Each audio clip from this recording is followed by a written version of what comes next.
Qur'on so'zining ma'nosi nima? Qur'on so'zi arab tilida qiroat yoki o'qish ma'nosini bildiradi. Qur'oni Karim dastlab qayerda nozil bo'lgan?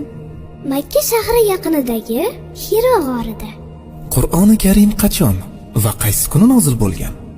Ramazon oyining Laylatul Qadr kechasida nozil bo'lgan. Laylatul Qadr kechasi qanday kecha ekan?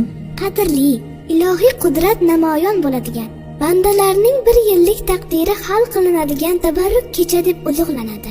Barakalloh. Qur'oni Karim nozil bo'lishi qancha vaqt davom etgan? Melodiy 610-632 yillar davomida. Makkada 13 yil, Madinada 10 yil. Hammasi bo'lib 23 yil davom etgan.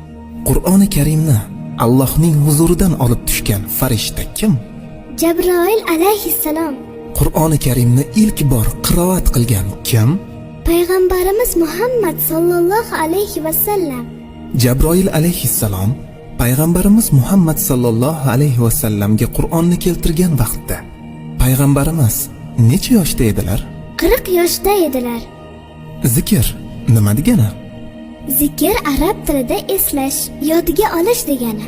Zikr deganda Allohni eslash, yodga olish, maxsus lafzlar bilan zikr qilish tushuniladi. Qur'oni Karimda Qur'onni qanday nomlar bilan zikr etilgan? Kitob, ya'ni yozuv.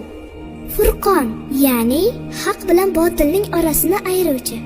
Zikr, ya'ni eslatma.